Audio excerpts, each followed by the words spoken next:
Salut mes petites beautés. Il semblerait que la dernière fois vous ayez aimé mes favoris, donc du coup on va repartir sur ça cette fois-ci. Je vous apprends pas, je pense que vous le voyez par vous-même, j'ai changé de coupe de cheveux, alors que ce soit à la longueur, vous voyez que c'est beaucoup plus court et c'est aussi beaucoup plus foncé parce que mes cheveux ont clairement trop subi et qu'il était obligatoire en fait que je les coupe parce que j'avais des trous dans les cheveux. Donc voilà, c'est comme ça, c'est fait, ça change et puis ça poussera. Alors dites-moi ce que vous pensez de tout ça, si ça vous plaît, si c'est pas trop votre truc. En tout cas, voilà, c'est à peu près plus ou moins ma couleur de base naturelle. Donc voilà, vous savez à quoi je ressemble maintenant. Et sans plus tarder, je vais vous parler donc de mes favoris. On va tout d'abord commencer par mes cheveux, parce que je viens de vous parler de ça. Il faut que j'en prenne soin. Alors, pas qu'ils soient ternes, mais du coup, j'avais envie de tester une gamme un peu sympa. Donc c'est la gamme Nutri-Gloss Luminizer. Donc j'ai pris carrément toute la gamme. Le shampoing, l'après-shampoing, et ça c'est un spray pour donner un aspect gloss en fait que vous allez sprayer, bref, que vous allez pchiter, voilà ça c'est bien. Que vous allez pchiter comme ça à cette distance à peu près sur vos cheveux. Alors déjà ça sent, sans déconner ça sent super bon. Alors pour une fois c'est pas un produit qui sent l'alcool à plein nez, mais c'est une odeur qui est agréable. Question luminosité, ça apporte vraiment quelque chose. Vous avez un rendu de cheveux qui est très brillant, donc ça on valide. Et puis clairement j'ai de quoi faire, hein. Je l'ai utilisé que 3-4 fois, mais bon au final vous n'avez pas besoin de beaucoup. J'ai utilisé ça de mon shampoing, ce qui en soi n'est pas grand chose. Je passe ensuite à quelques petites choses de make-up. Déjà d'abord par ce highlighter. Alors c'est le highlighter de chez Catrice, le Prime and Fine. Fine, pas Fine. Donc pas besoin de le toucher beaucoup, vous pouvez voir. Donc ce highlight est vraiment super. Alors déjà il en faut pas beaucoup, il est bien pigmenté. Je sais pas si... Oui je pense que vous voyez. Très pigmenté. Et c'est surtout qu'il a un beau reflet. Alors un reflet entre les tons pêche et doré. C'est vraiment super joli. Alors clairement le highlight c'est pas ce qu'il y a de plus naturel, mais c'est joli, ça donne un beau belle luminosité au visage avec un teint vraiment frais. Il coûte grand maximum 3 €, vous en avez une blinde parce qu'il en faut très peu. Super produit, en plus pour le prix on est au top. Je continue chez Catrice, donc le liquid liner en waterproof. Alors vous le voyez quasiment dans toutes mes vidéos, ce liner c'est une tuerie, il vaut 3,45 € je crois. Vous avez quasiment 2 ml à l'intérieur. Alors clairement, jusqu'à ce que vous l'ayez utilisé, vous avez du temps. Ça vaut rien du tout et il est waterproof. Donc clairement, vous pouvez même aller vous baigner avec ou vous aller sous la pluie ou quoi que ce soit, ça va pas couler. C'est top pour le prix. Franchement, pour l'instant, j'ai pas trouvé mieux. Si vous en avez à me conseiller, je prendrai. Je voudrais tester autre chose pour voir si celui-ci reste indétrônable ou non. Mais vraiment celui-ci, si vous connaissez la marque Catrice ou si vous avez un moyen d'en acheter un, que ce soit sur le net ou en boutique, courez vous en acheter un. Pour le prix, c'est imbattable. Pour les choses que vous voyez tout le temps dans mes vidéos, vous allez aussi voir ce crayon de chez Kiko, alors qui est le Somptuous Kajal. Donc c'était une édition limitée, mais vous en retrouvez un, vous en retrouvez tout le temps. Celui-ci, c'est une autre édition, mais pareil, là vous les trouvez encore en solde. Bref, vous trouvez tout le temps. C'est en couleur un peu coquille d'œuf. Alors c'est plus joli que le blanc à mettre à l'intérieur de l'œil, à l'intérieur de la muqueuse. Ça agrandit le regard, alors pas que vous ayez forcément les yeux trop petits ou quoi. Ça change un peu du noir ou d'une autre couleur, je trouve ça assez sympa. Et pareil, ça vaut pas très cher et la quantité, vous en avez encore pour un moment. C'est des super produits, la tenue est top. Allez-y, franchement, je pense que vous ne regretterez pas.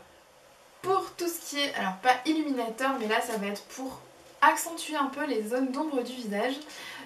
J'apprécie énormément le Lumi Magique. Alors je sais qu'on en a entendu parler longtemps et moi je me suis enfin décidée à tester. Donc en fait ça se présente sous un petit pinceau. Et vous voyez, la teinte est quand même bien claire. Voilà. Ça s'applique très bien. Ça s'étale très bien et c'est vrai que ça va vraiment venir accentuer par exemple le dessous de l'œil, l'arrêt du nez, le menton, enfin bon, toutes les zones que vous vouliez mettre un petit peu plus en évidence pour avoir un aspect un peu plus reposé. La tenue est bonne, alors c'est pas une couvrance de fou, donc c'est clairement le genre de produit qu'on va appliquer après le fond de teint en petites touches, vraiment pour venir illuminer le visage comme j'ai pu vous le dire. Mais c'est un bon produit et puis c'est pas spécialement cher, je pense qu'en quantité en plus il doit y en avoir un paquet. Au niveau des lèvres, forcément avec cette couleur de cheveux, je me dis que toutes les couleurs ne sont pas forcément portables. J'ai trouvé en solde un liquid stick de chez Dior. Je sais pas si vous vous rappelez, je vous avais fait tout un article sur celui-ci, sur la couleur Pandore. Déjà le packaging, enfin là encore, hein, je n'ai rien à redire. Donc au cas où vous avez le petit i qui se trouve là il me semble, ou sinon il est là, où je vous ferai le lien sur l'article, sur la vidéo que j'ai pu vous faire à ce sujet. Et je l'ai trouvé celui-ci en Pandore. Alors, pas en Pandore, en Wonderland. Wonderland, c'est le pays des merveilles. Donc forcément, vu que je m'appelle Alice, allez savoir, je pense que c'était un peu inné. Il fallait que celui-ci soit pour moi. Il était à moins 40%, je crois. Donc c'était une vingtaine d'euros. Grand max, c'était 24 euros. Très joli. C'est un mélange entre un rouge et un framboise. Il est vraiment super. La pigmentation est très jolie. Ça tient bien. C'est pas quelque chose qui va bouger sur les lèvres. Et au niveau de l'odeur, c'est pas un produit qui va être trop à senteur de rose ou quoi que ce soit. Voilà, vous savez que c'est un produit pour les lèvres, mais ça se limite à ça. Donc voilà, c'est une très belle couleur. Je pense que vous voyez, là j'ai du rouge bien mat et bien costaud. Celui-ci irait peut-être un peu mieux avec... c'est plus doux, voilà. C'est plus doux, mais ça reste très joli. Et il y a quand même une super brillance, moi je le trouve magnifique. C'est bien pour ça que c'est dans mes favoris. Donc je l'ai porté plusieurs fois ce mois-ci. Pour mes sourcils, je vous avais parlé la dernière fois des petits pots comme ça de chez NYX. Mais au niveau couleur, j'en avais pris un qui était bien clair, mais ça passait quand j'étais blonde. Et l'autre, il est assez foncé. Donc entre les deux, je me suis décidée, j'avais déjà utilisé un Aqua Brow de chez Make Up Forever, mais c'était dans la couleur 20, voilà, vous voyez, il ne reste quasiment plus rien. Ça allait quand j'avais les cheveux un peu plus foncés, mais là je me dis que si j'utilise celui-là, ce sera clairement trop foncé, ça va me faire un visage trop dur. Donc celui-ci, je l'ai pris en teinte 15, et il y a un tout petit pinceau qui allait avec, tout petit en biseauté. Franchement il est top, je n'utilise clairement plus que ça pour faire mes sourcils. Donc voilà, hein, je vous les montre vite fait, voilà, ils sont très bien définis, voilà. Voilà, pour l'instant mes sourcils ne sont faits qu'avec ça en ce moment. Et bien sûr je me suis fait une coupe de merde, bref c'est pas grave. Pour tout ce qui est mascara, j'avais acheté il y a un moment le Roller Lash de chez Benefit. J'attendais un tout petit peu qu'il sèche en fait, parce que je trouvais que la matière était un petit peu trop humide et ça me tenait pas moi la courbure. Maintenant qu'il a commencé à sécher, franchement, ça commence à me faire on peut pas dire des fossiles parce que vous savez que moi les miens sont droits comme des piquets, mais ça me tient un peu plus la courbure et quand je le couple avec le Perversion de chez Urban Decay, là franchement je suis au top. Ensuite au niveau de la peau, donc je continue toujours mes traitements pour les taches, mais il me fallait un sérum parce que le sérum que j'avais acheté de chez Ducré dans la gamme Melascrine est quasiment terminé. Donc du coup, comme je vous avais parlé de la vidéo où je vous parlais de la phytocosmétique, j'essaye de me tourner un petit peu plus sur des produits plus clean. Donc du coup, je suis partie sur ce sérum là. Voilà, déjà le packaging, vous voyez, un petit carton tout mignon. Donc c'est de Théophile Berton et ça se présente sous forme de pipette. Voilà, hein, avec des gouttes. Vous n'avez pas besoin de beaucoup, clairement, vous mettez 3-4 gouttes sur le visage, ça s'applique vraiment bien, ça s'étale très bien et vous sentez que votre peau est hydratée mais immédiatement. Après c'est assez normal parce que dedans il y a 5 huiles, donc il y a l'huile d'olive, l'huile d'avocat, de noix d'abricot, de macadamia et de tournesol. Et ils disent que c'est des actifs, c'est antioxydant, restructurant, nourrissant, protecteur et adoucissant.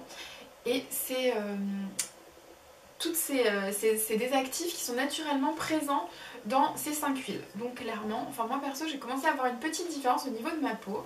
Alors avec le Roaccutane je n'ai plus aucune imperfection. Après ça m'arrive d'un tout petit bouton, j'en ai un là qui a poussé, qui est en train de partir. Ça arrive tous les 36 du mois franchement. Mais est-ce que ça vient également des produits que je peux utiliser? J'en sais rien. En tout cas, je vois vraiment une amélioration sur la qualité de ma peau ces derniers temps. Donc, on valide et je pense que je le rachèterai probablement une fois que je l'aurai terminé. Pour les mains, pour les mimines, alors je pense que clairement vous aussi avec ce temps, il y a quelques jours où ça va, quand il fait de nouveau froid, là chez nous il fait de nouveau bien froid, ça picote le matin, et ben mes mains moi elles subissent. J'ai des petites égratignures de partout, chaque fois que je frôle quelque chose, un carton ou une porte ou machin, ça m'abîme les mains. Donc du coup je me suis dit il faut que je me retrouve une crème qui est bien costaud, celle de Velleda que j'utilisais ne sont pour le moment pas suffisantes, donc du coup je me suis retournée chez la gamme Essence parce que c'est pas très cher et c'est celle-ci. Alors en plus c'est super gourmand, c'est au caramel et au chocolat chaud, la texture est bien crémeuse, ça pénètre bien mais même si ça va laisser un léger film en général c'est ce que je vais utiliser avant de me coucher parce que dans la journée vous lavez tellement les mains que de toute façon il vous reste plus grand chose. C'est une bonne crème, elle coûte pas très cher, je crois qu'au max c'était 2 € ou 2,50 € pour une quantité de 75 ml. Que demander de plus? Et enfin pour finir au niveau du make-up, au niveau des yeux, ce mois-ci j'ai énormément utilisé celle-ci. Donc c'est la Vice 4, la dernière qui est sortie, la dernière en date, qu'en plus vous aviez pu trouver là pendant ces soldes à moins 30% si je dis pas de bêtises. Que demander de plus? Alors je vous remontre un coup si au cas où vous ne l'aviez pas vue. Là elle est juste super belle. Voilà, moi je la trouve magnifique. Alors c'est sûr que vous avez peu de nude à l'intérieur, c'est pas une palette que vous allez utiliser pour faire du nude, c'est des choses qui sont faites pour quand même claquer. Au niveau de la couleur ça pète et c'est comme ça. Si vous n'aimez pas, c'est sûr que c'est pas le genre de palette qui va vous convenir. Moi perso vous savez, je porte de tout, je porte des rouges à lèvres de toutes les couleurs, je porte des make-up de toutes les couleurs et j'assume. Donc voilà, si vous aimez les make-up de couleurs, allez peut-être encore voir chez Sephora, il en restera peut-être encore quelques-unes avec du moins 30%. Moi la mienne je l'avais déjà achetée depuis le départ parce que les Vice, voilà, c'est mon amour, c'est comme ça, j'aime les Vice. Voilà. En ce qui concerne les favoris, on a presque fait le tour. Je termine juste avec, pour mes pointes, pour éviter que j'ai encore à recouper mes cheveux, c'est l'huile miracle de chez Aussie. L'odeur est vraiment top. Le premier ingrédient pour une fois n'est pas de l'alcool, donc ça hydrate vraiment bien parce que celle que je ne supporte plus c'est celle de L'Oréal. Quand vous mettez les premières pressions dans la main, on ne sent que l'alcool. Donc clairement, et le premier ingrédient c'est aussi de l'alcool. Autant vous dire que l'alcool directement sur vos cheveux en tant que premier ingrédient, c'est pas ce qu'il y a de mieux, ça va pas vraiment les hydrater au final. Voilà, petite astuce si au cas où vous achetez une huile prochainement. Voilà pour ce qui en est de mes produits favoris du mois de janvier. J'espère que ça vous a plu. Vous n'hésitez pas à me dire quels étaient vos produits à vous. Et sinon, tout ce qui est info se trouve en barre d'infos juste en dessous. Et si vous avez des commentaires ou des questions, n'hésitez pas. Je me ferai un plaisir de vous répondre. En attendant, on se retrouve sur les réseaux sociaux que vous allez retrouver juste là. Et également en barre d'infos. Je vous fais plein de gros bisous et je vous dis à la prochaine. Salut tout le monde!